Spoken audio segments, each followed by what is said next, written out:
मम्मा, आप आज मुझे परेशान लग रही हैं। हाँ बेटी, घर में केवल एक दिन का ही राशन बचा है। मुझे चिंता है कि हम कल क्या खाएंगे। मम्मा, आप खुद ही तो कहती हैं कि मुश्किल समय में परेशान होने की बजाय मुश्किल समय का मुकाबला करते हैं। हाँ मेरी बेटी, आपने ठीक कहा। फिर मम्मा चिड़िया जो चावल घर में थे वो भगोती है और उन्हें पकाकर एक प्लेट में डालती है। मम्मा, ये चावल खाने से हम दोनों का पेट तो नहीं भरेगा। आप ये चावल खा लें, मैं कल खा लूंगी। गुड़िया बेटी, मैंने तो चावल पकाने से पहले ही 2 दाने खा लिए थे। ये चावल आप खा लें। वो दोनों माँ बेटी एक दूसरे से ऐसे कह रही थी कि उनके घर के दरवाजे पर दस्तक होती है। मम्मा, आप ये चावल खाएं, मैं देखती हूँ बाहर कौन है। फिर गुड़िया दरवाजा खोलती है। दरवाजे पर एक साधु पक्षी खड़ा था। बेटी, मैं 2 दिन से भूखा हूँ, मुझे खाना दो। थोड़ा सोचने के बाद गुड़िया उस साधु पक्षी से कहती है, आप अंदर आ जाएं, हमने चावल बनाए हैं, आप चावल खा लें। फिर गुड़िया उस पक्षी को घर के अंदर ले जाती है। आप कौन है? मम्मा, इन्हें भूख लगी है, ये चावल इनके लिए काफी होंगे, हमने तो पेट भर खाना खा लिया है। मगर गुड़िया बेटी, मम्मा हमेशा दूसरों की मदद करें। अंकल, आप अपनी ये गठरी यहाँ रखें और ये चावल खा लें। फिर वो साधु पक्षी अपनी गठरी वहाँ रखता है और चावल खाने लगता है। वो पेट भर चावल खा लेता है। आपका बहुत बहुत धन्यवाद बेटी, आपने मेरी भूख मिटाई। ऊपर वाला आपकी भूख मिटाएगा। अब मैं चलता हूँ। ऐसा कहते हुए वो साधु पक्षी वहाँ से चला जाता है। गुड़िया बेटी, आपको भूख लगी होगी। आपने कौन सा कुछ खाया है? आप भी तो भूखी ही हैं। मम्मा, वो अंकल अपनी गठरी यहाँ भूल गए हैं। देखें बेटी, उसे बाहर देखें, वो अभी दूर नहीं गए होंगे। गुड़िया वो गठरी उठाकर घर से भागती है। अंकल, अंकल रुके, रुके अंकल, आपकी गठरी, ये रही आपकी गठरी। गुड़िया उस साधु पक्षी को थोड़ी दूर जाकर रोक लेती है। आपकी गठरी हमारे घर भूल गई थी अंकल। नहीं बेटी, ये गठरी मैं भूला नहीं, मैं तो जानबूझकर उसे वहाँ छोड़कर आया था। क्या मतलब अंकल? मैं समझी नहीं आपकी बात।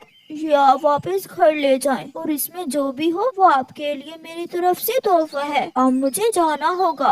अंकल, मम्मा मना करेंगी। बड़ों के आगे जिद नहीं करते बेटी, आप बहुत बुद्धिमान हैं। जाओ, जीती रहो बेटी। फिर मजबूर होकर गुड़िया वो गठरी अपने घर ले जाती है।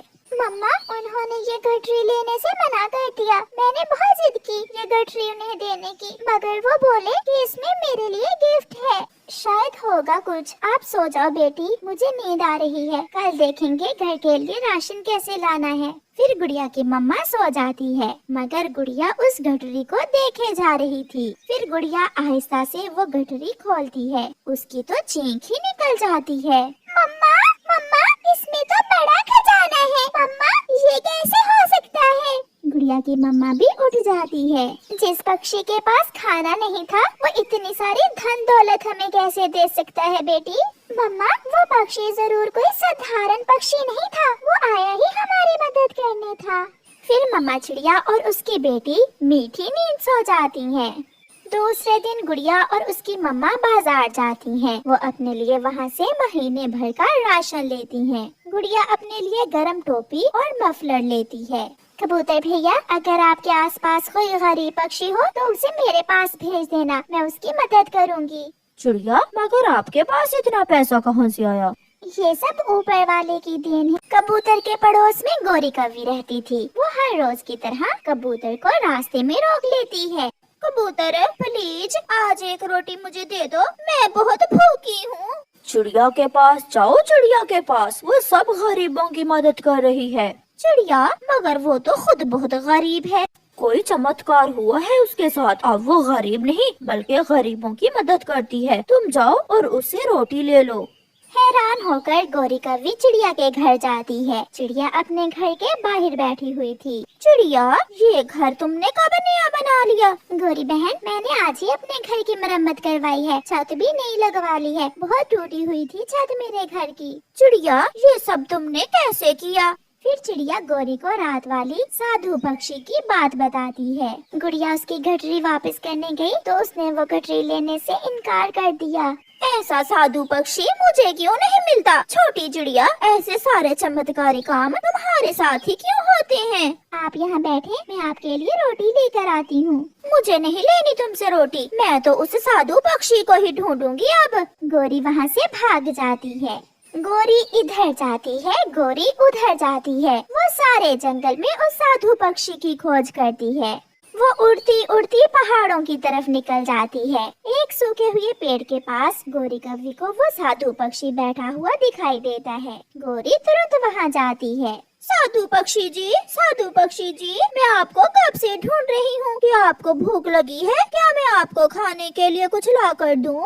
नहीं, मुझे इस समय भूख नहीं है। तो फिर बिना खाए ही वो चिड़िया वाली एक गठरी मुझे भी दे दो।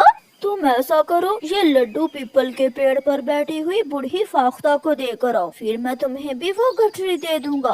मैं अभी गई और अभी आई। गोरी कव्वी साधु पक्षी से वो लड्डू लेकर पीपल के बड़े पेड़ की तरफ उड़ती है।